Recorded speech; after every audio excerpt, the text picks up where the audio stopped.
இயேசு கிறிஸ்துவின் இனிதான நாமத்தில் இன்றைய ஆவிக்குரிய சிந்தனைக்கு உங்களை அன்புடன் வரவேற்கின்றோம். இப்போதும் ஒரு பாடலுக்கு பின்பு உங்கள் சிந்தையை தெளிவிக்கும் ஆவிக்குரிய செய்தியை கேட்கலாம்.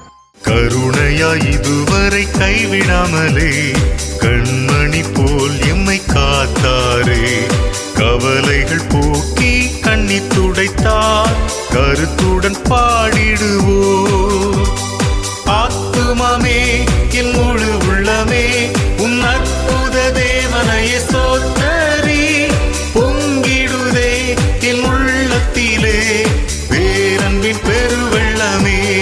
அல்லேலூயா, பொங்கிடுதே என் உள்ளத்திலே பேரன்பின் பெருவெள்ளமே. ஆண்டவர் இரட்சகருமாக இயேசுவின் இனிதான நாமத்தினால் உங்களை வாழ்த்துகிறேன். இந்த நாள் நம்முடைய ஆவிக்குரிய சிந்தனைக்காக லூக்கா இந்த சுவிசேஷம் 1ஆம் அதிகாரம் 48-49 வசனங்களை நான் வாசிக்கிறேன். அவர் தம்முடைய அடிமையின் தாழ்மையை நோக்கி பார்த்தார். இதோ, இது முதல் எல்லா சந்ததிகளும் என்னை பாக்கியவதி என்பார்கள். வல்லமையுடையவர் மகிமையானவைகளை எனக்கு செய்தார், அவருடைய நாமம் பரிசுத்தம் உள்ளது. மரியாள் இந்த வார்த்தைகளை சொல்லுகிறார். எப்பொழுது எலிசபெத் என்கிற ஒரு சகோதரி வீட்டுக்கு போய் மரியாள் வாழ்த்தும் பொழுது, ஆண்டவருடைய தாயாகிய மரியாள் வாழ்த்தும் பொழுது, அந்த எலிசபெத் என்கிற அந்த சகோதரி மரியாளை வாழ்த்துகிறார்கள். எப்படி வாழ்த்துகிறார்கள்? உன் மூலமா இயேசு இந்த பூமிக்கு வரப்போகிறார், உன் மூலமாக வெளிப்பட போகிறதுனால் நீ பாக்கியவதி என்று சொல்லி வாழ்த்தும் பொழுது, ஆண்டவருடைய தாயாரை நான் பார்க்கக்கூடிய பாக்கியம் கிடைத்தது என்று வாழ்த்தும் பொழுது தான் இந்த வசனங்களை சொல்லுகிறார். அந்த மாதிரி சொல்லும் பொழுது என்ன சொல்ல, வல்லமையுடைய தேவன் எனக்கு மகிமையானவைகளை செய்தார், எல்லா சந்ததிகளும் என்னை பார்க்கும் பொழுது வரப்போற நாள்ல பாக்கியவதி என்று சொல்லி வாழ்த்துவார்கள் என்று சொல்லி சந்தோஷமா ஆண்டவருக்கு மகிமை செலுத்துகிறார். யோசித்து பாருங்கள், சில நேரம் குடும்பங்கள் நிந்தனையின் பாதையில் கடந்து போகிறது. சில நேரம் தனிப்பட்ட முறையில பல நிந்தனைகள், வேதனைகள், என்ன செய்வது, எல்லாருமே ஒரு மாதிரி அற்பமா எண்ணி பேசுவாங்க, அலட்சியம் பண்ணிட்டு போவாங்க. அப்பெல்லாம் அதிகமாக உடைக்கப்படுகிற குடும்பங்கள் உண்டு. ஆனால் நாட்கள் வரும் பொழுது கர்த்தர் அவர்களை உயர்த்தினதை பார்ப்பார்கள் என்று சொன்னால் அப்படியே சூழ்நிலை தலைகளாய் மாறிவிடும். யாரெல்லாம் நிந்தித்து யாரெல்லாம் அற்பமா எண்ணினார்களோ இவர்களை ஆச்சரியமாய் பார்ப்பதோடு மட்டுமல்லாமல் பாராட்டுவார்கள், அல்லது அவர்களுடைய காரியங்களை நினைத்து சந்தோஷப்பட்டு ஆண்டவரை மகிமைப்படுத்துவார்கள், அல்லது உளவாய் ஆண்டவர் ஆசீர்வதித்திருக்கிறார் சொல்லி ஆச்சரியப்படுவார்கள். அதுதான் உண்மை.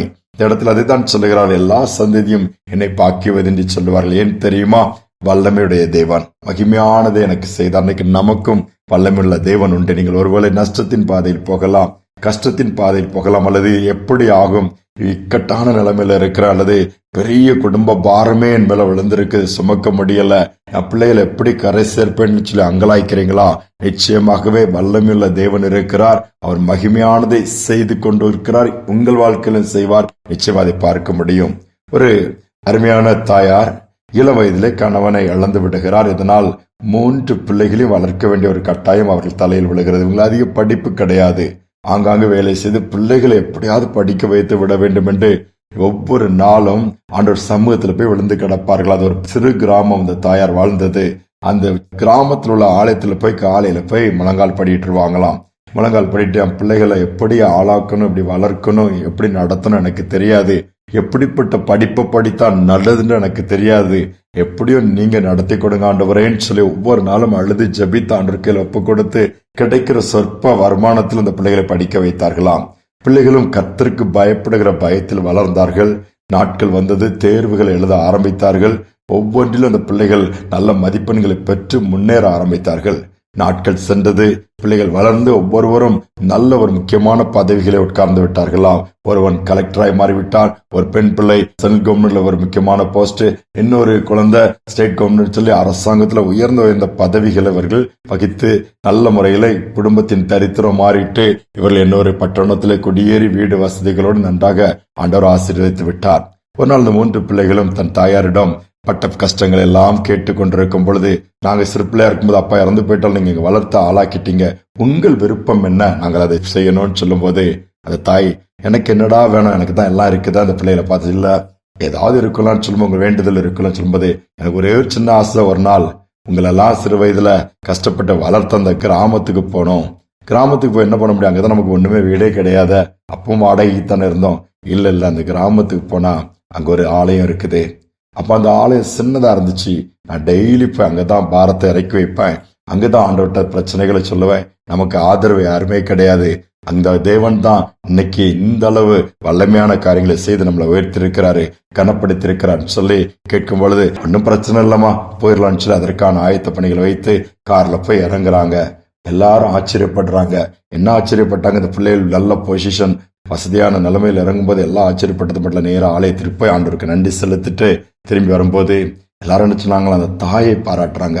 உன் பிள்ளைகளை கர்த்தர் இந்த அளவு ஆசீர்வதிச்சிருக்கிறார, எவ்வளவு பெரிய பாக்கியம் என்று சொல்லி அந்த தாயை பாராட்டுகிறார்கள். தாயை குறித்து ஆச்சரியப்பட்டு தேவனை மகிமைப்படுத்தினார்களாம். ஏன் இதே காரியத்தை நமக்கு செய்ய முடியாது? ஆண்டவரை சார்ந்திருப்போம், அவரை தேடுவோம். வல்லமையுள்ள தேவன் நிச்சயமாக வல்லமையான காரியங்களை செய்வார். ஜெபிப்போம். அன்பின் பரலோக தகப்பனே, இந்த புதிய நாளின் காலை நேரத்தினுடைய சமூகத்துல தாழ்த்தி வந்து இருக்கிறோம்.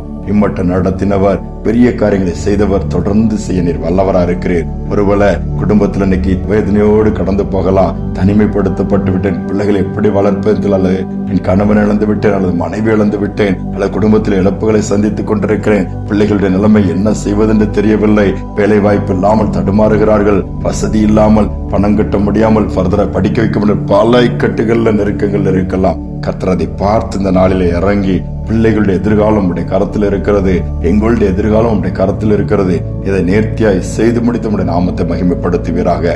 அற்புதங்களின் தேவன், வல்லமையுள்ள தேவன், இந்த நாளில வல்லமையான காரியங்களை இதை கேட்கிற ஒவ்வொரு வாழ்க்கையிலும் செய்யுங்கப்பா.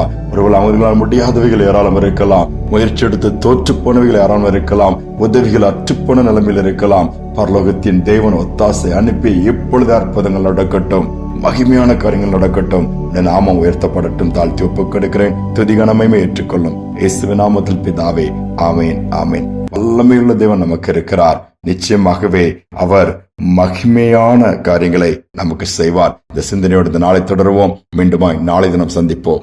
வல்லமை மிக்கவர் செயல்கள் பல எனக்கு செய்தாரே, வல்லமை மிக்கவர் செயல்கள் பல எனக்கு செய்தாரே, உயிரோடு இருந்து உலகத்திற்கு எடுத்து சொல்லுவேன், உயிரோடு இருந்து உலகத்திற்கு எடுத்து சொல்லுவேன்.